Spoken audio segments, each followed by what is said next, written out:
There is something you have been doing your whole life without realizing it. Something so constant it started to feel like breathing. You have been fighting what didn't come, fighting what came wrong, fighting the version of your life that exists right now, as if your resistance to it could reshape it into something more bearable, as if the tension in your chest was a kind of protection. And the exhausting part, the part nobody names, is that the fighting feels like caring. It feels like effort, like you are not giving up, like if you stop resisting, everything will fall apart. But there is a knowing older than any word for it, encoded into every civilization that ever tried to understand why we suffer. Carved into ancient texts from Egypt, whispered in the sacred traditions of India, carried through philosophies separated by oceans and centuries, and they all arrived at the same place. The forces running your life were never your enemy. They were always, in every moment, working for you. And today, I want to give them their names.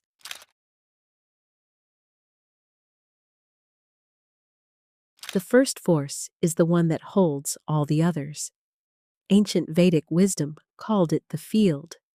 Hermetic philosophy, one of the oldest esoteric traditions in the world, described it as one mind expressing itself through infinite forms.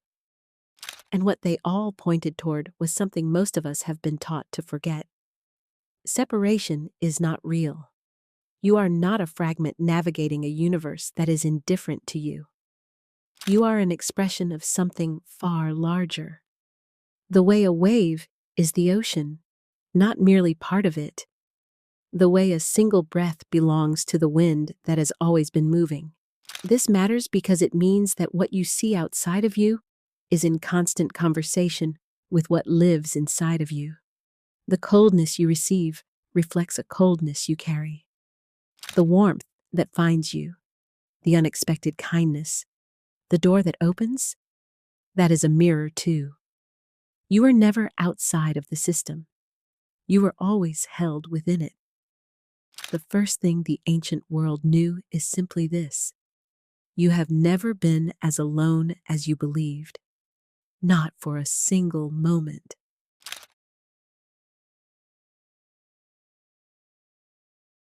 The second force explains something that has probably confused you for years.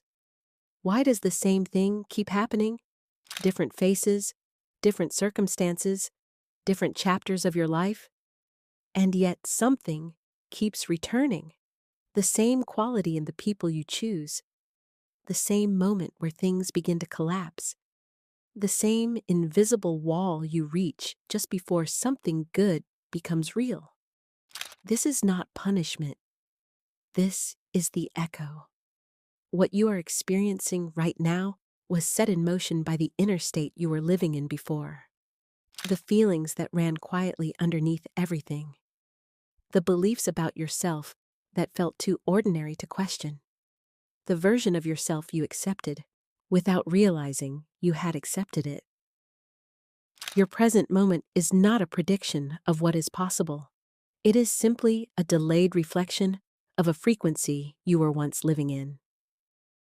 The visible world is not the cause. It is the effect. And here is the liberation hidden inside this knowing. Your circumstances right now are not evidence of what you are capable of. They are old news, a broadcast from a station you no longer have to tune to. The echo changes the moment you change what you are sending. Not by force, not by effort, by frequency.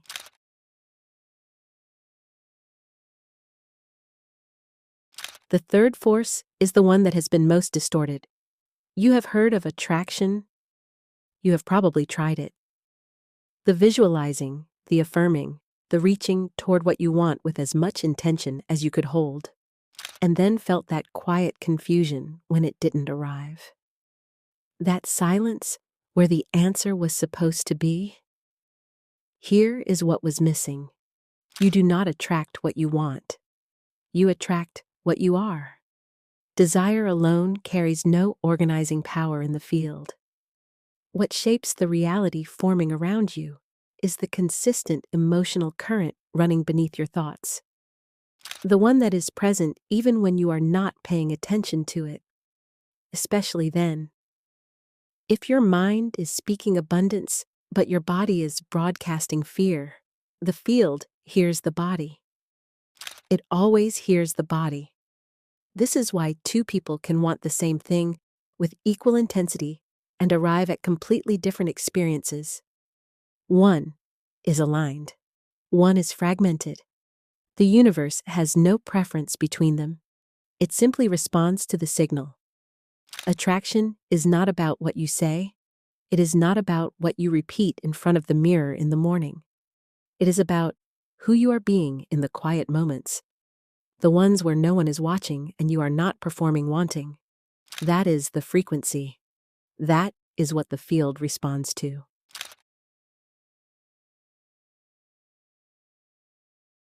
The fourth force is the one that makes failure impossible. Every time you make a decision, any decision, reality reorganizes around it. Not to reward the correct ones, not to punish the wrong ones, to support the next step of your becoming, whatever form that step needs to take. There is no wrong path. There is only the path, and the path adjusts. You were never searching for one correct door in a hallway full of wrong ones. You were always moving forward, and the hallway was always building itself around your movement.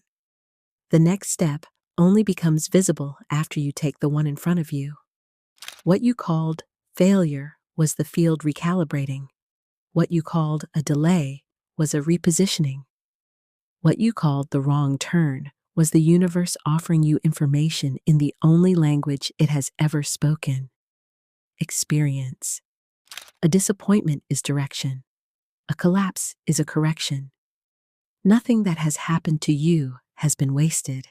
Every moment, even the ones that felt most like proof that it was not working, was the field working in your favor.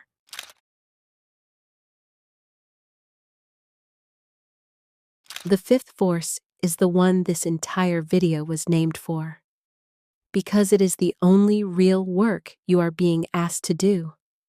And it is not what you imagined. You are not asked to want it more, not to try harder, plan better, or push through with greater discipline, not to earn the life you want through the accumulation of enough suffering. You are asked to stop fighting what is, not because what is will always remain, not because you are being asked to approve of it, but because when you fight your present reality, you pour every particle of your energy into amplifying the signal of what you do not want. You become louder about the absence, and the field, which only hears frequency, hears absence. Non-resistance is not passivity. It is not giving up in the way defeat is giving up. It is something far more precise, allowing what exists to be information rather than threat. Letting your present moment be a message instead of a sentence. Ancient Taoist wisdom called this Wu Wei. Not no action, but aligned action. Movement that flows from stillness rather than from panic. When you stop fighting what is, something unexpected happens. All of the energy you were spending on resistance, it becomes available. It stops feeding the old signal, and it begins, quietly, to flow in the direction of what you actually want. This was always the only work. It just looked like doing nothing, and so no one taught it.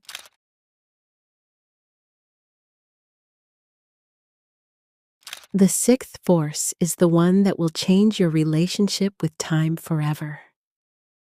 You have probably said, maybe recently, maybe many times, that it is too late, that things are moving too slowly, that you should be further along by now, that something must be wrong because what you have been waiting for has not yet arrived.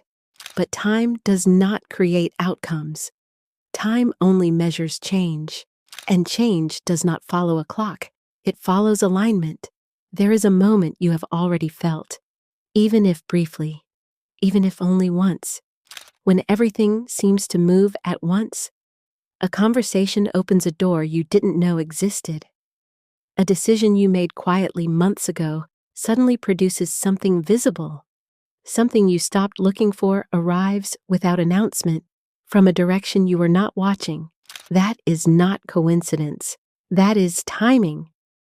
And timing is what happens when your inner state and the field around you align so precisely that the ordinary rules of time stop applying. What might have taken years arrives in a season. What felt impossibly distant is suddenly here. The ancient world called this grace, the moment when inner readiness meets outer opportunity. You do not need more time. You need more alignment. And alignment begins with the force before this one, which begins the moment you stop fighting what is.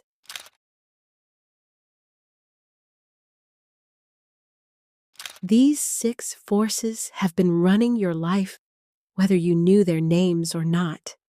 They were never hiding from you. They were present in every civilization that ever tried to tell you the truth about how reality works, just waiting for you to have the language to recognize them. The only difference now is that you know. And knowing changes the frequency.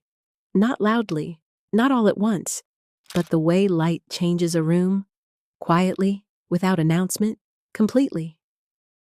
You were never abandoned by these forces. You were never outside of them.